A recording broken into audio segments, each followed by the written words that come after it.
The 2022 edition of the Nigerian Exchange CEO Roundtable held last week focused on how to improve market processes, regulation, and costs, among other things. A part of the forum was focused on the expectation of issuers when accessing the capital markets, especially around reporting standards and corporate governance. That was what Ka Atoriola, the CEO of MTN Nigeria, and his counterpart at Boa Foods PLC, Ayodele Abioye, spoke about on a panel alongside Afunsho Akere, the CEO of Stanbic IBTC Capital, and the head of the Central Securities Clearance System, Haruna Jallo Waziri. Kicking off that conversation was Seloa Chakri, the CEO at SCL Advisory Limited. Take a listen to them. Highlighted some of the key points. So the aim really today is to try with this really distinguished panels that we have on this webinar is to really to look at and gain an in-depth understanding of the challenges issuers experience in the capital market, to also improve NGX value proposition to listed and unlisted companies, and to really try to examine and untapped opportunities that could boost Nigeria's capital market. So first of all, I'd like to also say thank you so much to NGX for inviting me to take part in this great NGX CEO Roundtable amongst some very, very exceptional people. So thank you so much. And I would like to say also good morning and good afternoon to everybody that has dialed in from wherever in the world. So please, stay, send us your questions. We have this Q&A. We will talk for about 30 minutes plus with the panelists. And then if you have any questions, please drop it in and we'll pick it up at the end. So thank you. So without any further ado, I would like to kickstart by not just, let's look at the positive angle of accessing capital markets. And the question really for Carl is, what benefits has your business gained by listing on the NGX? And we would like to sort of see what you have benefited from it so far. If you can please expand on that. Thanks. Look, we've had a really good experience listing on the NGX, doing a secondary offer on the NGX, which was very much oversubscribed. So, I know I'm going to be challenged to ask as to what the problems are, how we can improve, but I must first state on record that we've received incredible support listing on the NGX and from the SEC as well in particular in getting to where we are today. I think the first and most important purpose for MTN Nigeria's listing, it wasn't really a capital raise. I think people know quite enough about our balance sheets and our cash flows to understand that that's not the priority. But as part of our Ambition 2025, there's a key pillar there which talks about shared value, which really speaks to us wanting to make sure that in every territory that we operate in, and I think Nigeria is obviously the most important one for MTN as a group, we are creating value not just for the shareholders of MTN, but for the entire ecosystem, allowing retail and institutional investors to share in the growth of the revenue, profit after tax, capital of MTN Nigeria, helping to drive institutions such as the NGX using our digital capabilities to really expand the size of the stock market. So it's enabled us to deepen and diversify our shareholder base. We're very proud of the fact that in the public offer that we launched, 78% of the people who subscribed were women and 80% were under the age of 40. So very attractive for the future. We've broadened the Nigerian shareholding. We've provided a platform for creation of wealth of Nigerians. I think because we were the first digital offering, I don't think we're ever going to go back to paper offerings. The whole process of reconciling all of that takes weeks and sometimes months, whereas the digital reconciliation that allows us to submit to the apex regulator, the SEC, is something of ours. So I think we've been incredible in creating the first test case for such an opportunity. It's also to say that we have been an unlisted business for more than 2 decades. Primarily, we built this business for more than 2 decades. And of course, recently we became listed on the exchange. This became very important for us. And if we are to speak about the pre-listing experience and the post-listing experience as it were till today, we are actually in a very good position to share our experience with possibly businesses that are still thinking of whether to or whether or not. And so in terms of the positives and the benefits, I would say there are many for us as a business.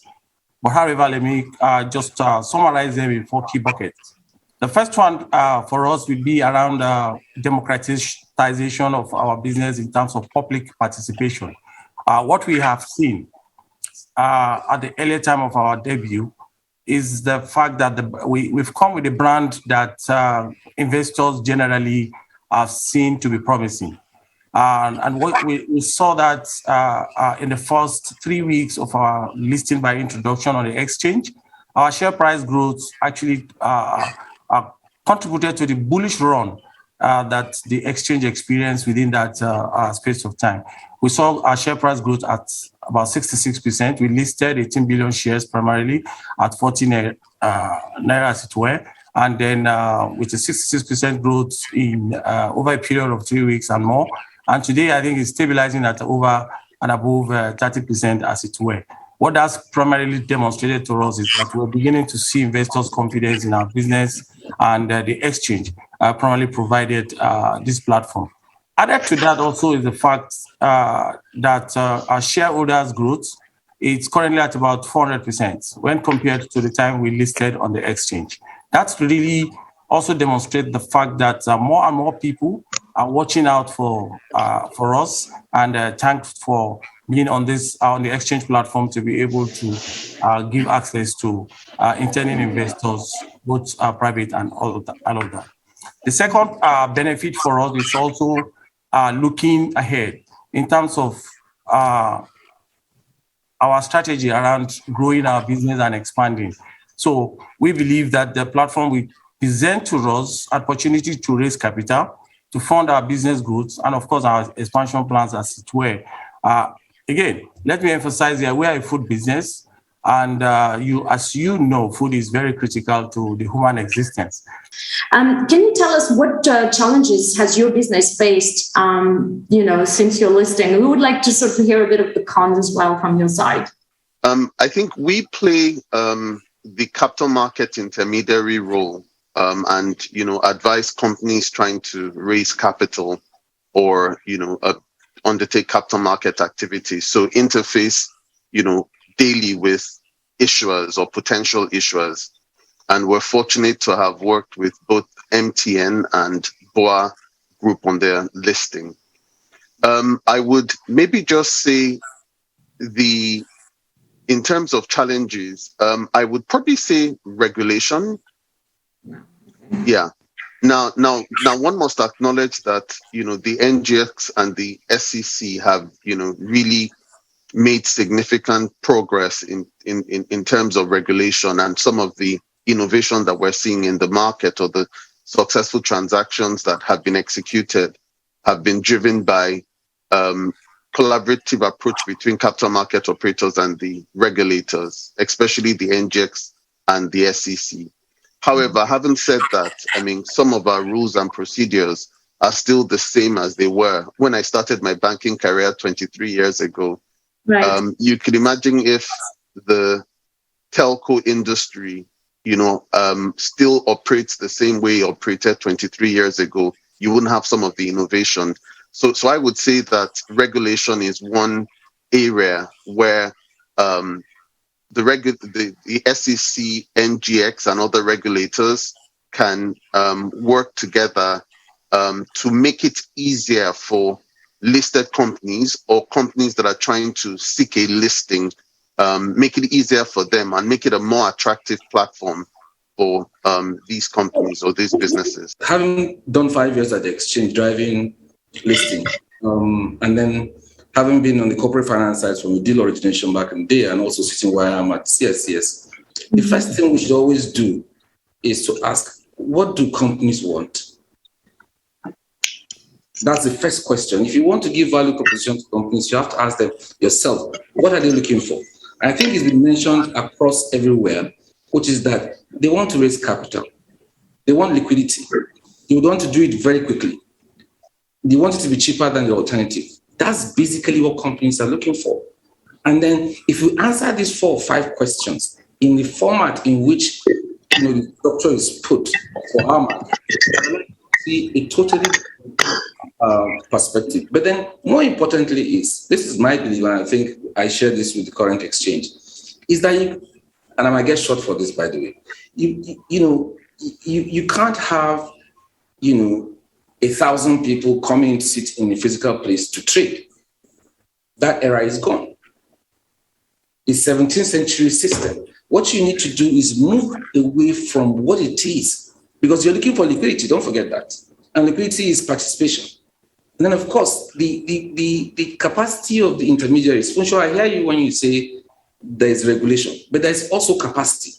When you take things to regulators that are incomplete because certain things are missing because of the knowledge of what's supposed to be done, it's delayed. So it's across board that we need to improve certain things. Turnaround time, you're right. The guy can go to a bank and raise money in 6 weeks or 4 weeks once documentation is correct. But then it takes longer at the capital market. And yes, we need to streamline those processes like the DG has said. Yes, we need to compress it. Yes, we need to don't duplicate things. But more importantly, let's ask ourselves, what do issuers want? What is Carl looking for? We constantly kept asking Carl, what's the value? He says, I'm not looking for capital, but there's something he's looking for in the market, which is achieved, which is democratizing his shareholding. Others are looking for raise capital. Others are looking to de-risk. So bringing all these things together and putting the right, things across not just the exchanges, but intermediaries, regulators, ourselves, in solving the issue of issuers is where you see a market.